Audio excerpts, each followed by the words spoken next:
Hi guys, welcome to our channel day before JNTU exams. Our next topic is purpose of testing. Software testing is a process of evaluating the potentiality of the system and determining if it is accordance with the specifications. మనం ఏ ప్రోడక్ట్కైనా కానీ ఎందుకు test చేస్తాం, whether it is meet our specifications అంటే requirements. మనకి ఏవైతే requirements ఉన్నాయో అవన్నిటిని ఆ ప్రోడక్ట్ మీట్ అయిందా లేదా అని తెలుసుకోవడానికి, ఇంకా దాని కెపాసిటీని తెలుసుకోవడం కోసం టెస్ట్ చేస్తాం. అట్లనే సాఫ్ట్వేర్ టెస్టింగ్ కూడా అంతే. సిస్టమ్ మన పొటెన్షియాలిటీని మీట్ అయిందా లేదా, స్పెసిఫికేషన్స్ని మీట్ అయిందా లేదా తెలుసుకోవడం కోసం సాఫ్ట్వేర్ టెస్టింగ్ చేస్తాం. The aim of testing is more than just debugging. టెస్టింగ్కి ఓన్లీ డీబగ్గింగ్ వరకే కాదు, అండ్ డిటెక్టింగ్ బగ్స్ని డిటెక్ట్ చేయడమే కాదు. Basically testing is performed for following main purposes. కింద మెయిన్ పర్పసెస్ ఉన్నాయి. They are as follows: for improving and assuring software quality, and second one is for verification and validation, and third one is for estimating reliability. First one, software quality assurance, SQA. అంటే ఏంటంటే, quality is used to determine if the software meets all the requirements that were specified during the phase. మనం requirement analysis అనే ఒక phase ఉంటుంది. ఆ ఫేజ్లో మనకు కావాల్సిన రిక్వైర్మెంట్స్ అన్నీ యూజర్ డిజైనర్కి చెప్తారు. సో ఈ క్వాలిటీలో ఫస్ట్ ఏం చేయాలి, మనకు కావాల్సిన రిక్వైర్మెంట్స్ని మీట్ అయిందా లేదా అని చూడడానికి సాఫ్ట్వేర్ క్వాలిటీ అష్యూరెన్స్ని యూజ్ చేస్తాం. Software quality assurance is use to monitor the software engineering processes and methods for ensuring it's quality. క్వాలిటీని చూడడానికి మనకి ఏమేమి కావాలి? Software engineering processes and methods. కొన్ని మెథడ్స్ అండ్ ప్రాసెసెస్ వల్ల మనం క్వాలిటీని మీట్ అయిందా లేదా అని చూస్తాం. By using audits of quality management system, SQA improves the software quality. మనం కొన్ని audits of quality management systems అంటే మేనేజ్మెంట్ సిస్టమ్ ఒక ఐడల్ మోడల్ లాగా ఉంటుంది. ఆ మోడల్ని యూజ్ చేసుకొని SQA దాని క్వాలిటీని, సాఫ్ట్వేర్ క్వాలిటీని ఇంప్రూవ్ చేసుకుంటుంది. SQA is very much related to quality assurance in product manufacturing. ఒక ప్రోడక్ట్ని మ్యానుఫ్యాక్చర్ చేయాలి అంటే, ఏం ప్రోడక్ట్ ఇక్కడ? సాఫ్ట్వేర్ ప్రోడక్ట్ మ్యానుఫ్యాక్చర్ చేయాలంటే SQA అనేది రిలేటెడ్, అంటే అది ఒక మోడల్ లాగా. And second one is verification and validation. Verification and validation is perform to test the quality of the software. ఇందాక కూడా సాఫ్ట్వేర్ని క్వాలిటీ కోసమే యూజ్ చేసినాం, ఇది కూడా క్వాలిటీ కోసమే, కానీ based on the test results testers and make decisions whether the product will work properly are not. అంటే ఇందాకనేమో దాని కెపాసిటీ అండ్ ఇంకా ఏం తెలుసుకున్నాం, అండ్ మనకు కావాల్సిన రిక్వైర్మెంట్స్ ఉన్నాయా లేవా అని తెలుసుకున్నాం. ఫస్ట్ ఆ రిక్వైర్మెంట్స్ని కరెక్ట్గా మీట్ అయిందా లేదా, అంటే ప్రాపర్లీ ఆ ప్రోడక్ట్ వర్క్ చేస్తుందా లేదా అని తెలుసుకోవడానికి verification and validation. The specifications and the test results of different products are compared to know which product has better quality. అంటే డిఫరెంట్ క్వాలిటీస్ పైన వెరిఫికేషన్ అండ్ వ్యాలిడేషన్ టెస్ట్ చేయడం వల్ల మనకు తెలుస్తుంది ఏ ప్రోడక్ట్ అనేది బెటర్ క్వాలిటీ ఉంది, అంటే ఏది ఎఫిషియెంట్ ఉంది, ఏది పొటెన్షియాలిటీ ఎక్కువ ఉంది అని. The quality is not tested directly, but the related aspects of the quality has the following 3 aspects. Normally 1-2 టెస్టులు చేసి ఇది పర్ఫెక్ట్ ప్రోడక్ట్ అని మనం చెప్పలేం. దానికోసమని 3 ఆస్పెక్ట్స్ ఉన్నాయి. అవి ఏంటంటే ఫంక్షనాలిటీ, ఇంజనీరింగ్ అండ్ అడాప్టబిలిటీ.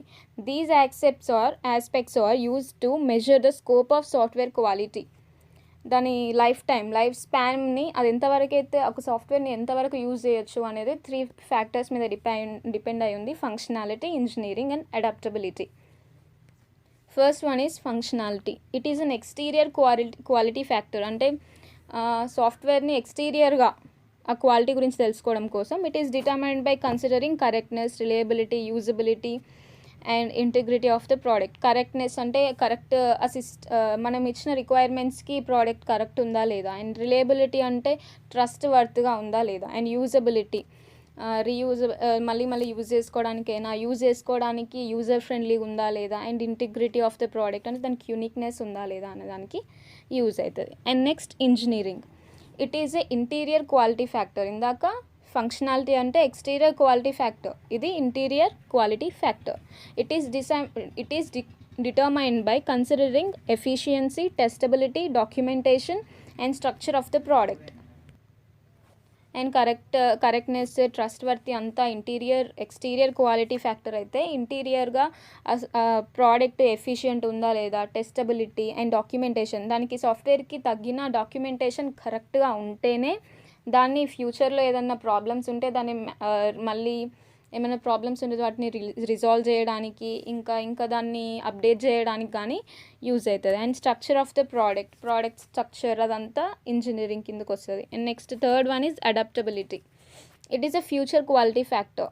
ఫ్యూచర్లో ఇందాక ఏమైంది, ఫస్ట్ స్టెప్లోనేమో మనం ఫస్ట్ సాఫ్ట్వేర్ కరెక్ట్గా ఉందా లేదా అని చూసినాం. నెక్స్ట్ ఇంజనీరింగ్లో ఏం చేసినాం, దాని ఎఫిషియన్సీ ఎంత, కరెక్ట్గా ఉంది, కరెక్టే, దాని ఎఫిషియన్సీ ఎంత పొటెన్షియాలిటీ ఎంత ఉంది. అండ్ థర్డ్ వన్ ఈజ్ దాన్ని ఫ్యూచర్లో ఎలా యూజ్ చేయగలం అనేది అడాప్టబిలిటీ.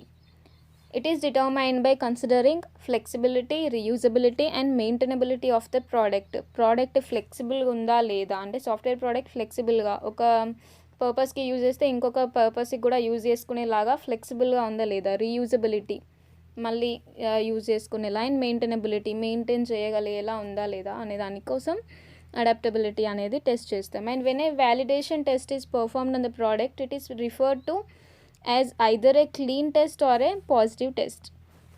ఒకసారి మనం వ్యాలిడేషన్ టెస్ట్ చేసిన తర్వాత దాంట్లో దీన్ని ఎలా చెప్పొచ్చు, క్లీన్ టెస్ట్ అన్నా పాజిటివ్ టెస్ట్ అయినా అనొచ్చు దీన్ని.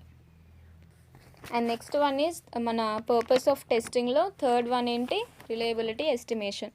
Testing is an important factor to quality software reliability. Reliability అంటే ఏంటి, ఫస్ట్ రిలయబిలిటీ అంటే ట్రస్ట్ వర్త్గా ఉందా లేదా. Testing is an important factor to quality software reliability. Testing అనేది ఇంపార్టెంట్, ట్రస్ట్ వర్త్గా ఉందా లేదా అనే దానికి. థర్డ్ పార్టీస్ సాఫ్ట్వేర్స్ అవన్నీ ఉంటాయి కదా, ట్రస్ట్ వర్త్ ఉందా అని తెలుసుకోవడం కోసం రిలయబిలిటీ అనేది ఎస్టిమేషన్ చేస్తాం. And software reliability is related to the different aspects of software such as structure, documentation etcetera. Perfect documentation and structure ఉన్నప్పుడు మాత్రమే అది రిలయబుల్గా ఉన్నట్టు. And it is difficult to estimate software reliability only by considering its related aspects. It is a method used to estimate the functioning of a failure-free software for a particular period of time in a specific environment. మనం కొన్ని aspects మాత్రమే తీసుకొని ఇది perfect రిలయబుల్గా ఉందని చెప్పలేం. So అన్ని ఎన్విరాన్మెంట్లో మనం అన్నిట్లో టెస్ట్ చేసిన తర్వాతనే if it is reliable or not అనేది మనం conclude చేసుకోవాలి. And an estimation model is used to performing data analysis for estimating the present and future reliability based on this estimation. ఒక ఎస్టిమేషన్ మోడల్ని యూజ్ చేస్తాం, ప్రజెంట్లో ఫ్యూచర్లో రిలయబుల్గా ఉండొచ్చా లేకపోవచ్చా అనే దానికోసం ఎస్టిమేట్ చేయడం కోసం ఒక ఎస్టిమేషన్ మోడల్ని యూజ్ చేస్తాం. And the developers decides whether to launch the software or not. ఆ మోడల్ని యూజ్ చేసిన తర్వాత ఇఫ్ అది రిలయబుల్గా ఉంటే developer ready to launch, and otherwise he don't. And software reliable reflects the design perfection, and also it differs from the hardware reliability because of the software manufacturing perfection. ఎందుకంటే hardware reliability వేరు, software reliability వేరు.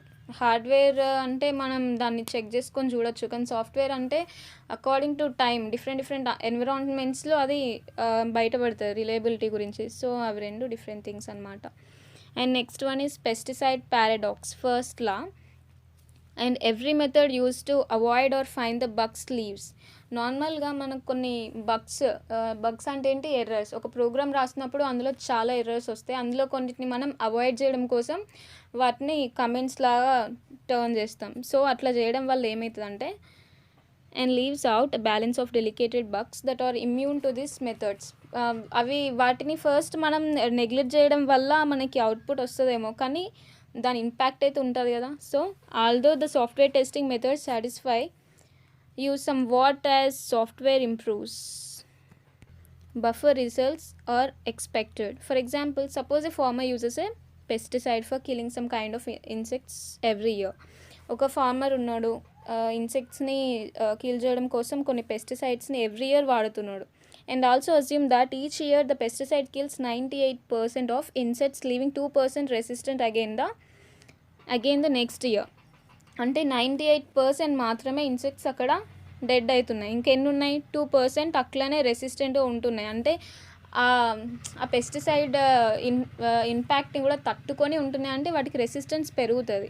So పెరిగి year పెరగడం వల్ల the farmer uses a combination of pesticides to stay them and which again resides 2% of insects resistible. మళ్ళీ every year అట్లనే పెరుగుతూనే ఉంటాయి. Eventually the insects will become immune to pesticides. This is known as pesticide paradox for both insects as well as the software testing.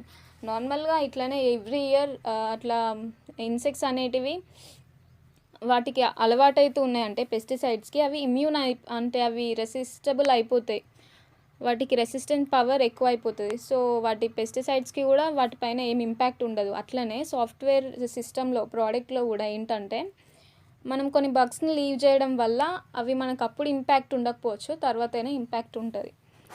And complexity barrier.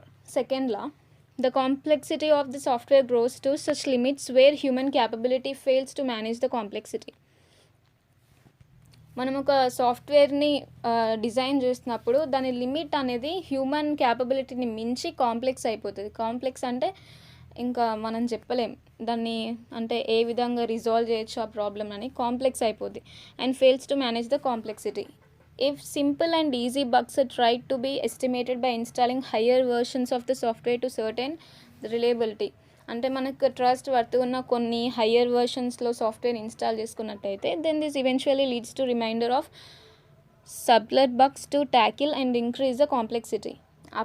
అప్పుడు కూడా మనం వాటిని tackle చేసినా కానీ కాంప్లెక్సిటీ పెరుగుతుందే కానీ తగ్గదంట. And the complexity is not made to be confirmed in order to gain edge and interacting features, but this pushes it a state of complexity barrier. ఇంకా వాటిని క్లియర్ చేస్తూ ఉన్న కొన్ని వేరే వర్షన్స్ని ఇన్స్టాల్ చేసినా కానీ మన కాంప్లెక్సిటీ పెరుగుతుంది తప్ప బ్యారియర్ తగ్గదు. And A complexity barrier is approached by using techniques that handles even more complex and fine bugs. ఇంకా ఫైన్ బగ్స్ని రిజాల్వ్ చేసే లాంటి మోడల్స్ని యూజ్ చేసినప్పుడు ఈ కాంప్లెక్సిటీని కొంచెం తగ్గించవచ్చు. Thank you for watching and please like, share and subscribe.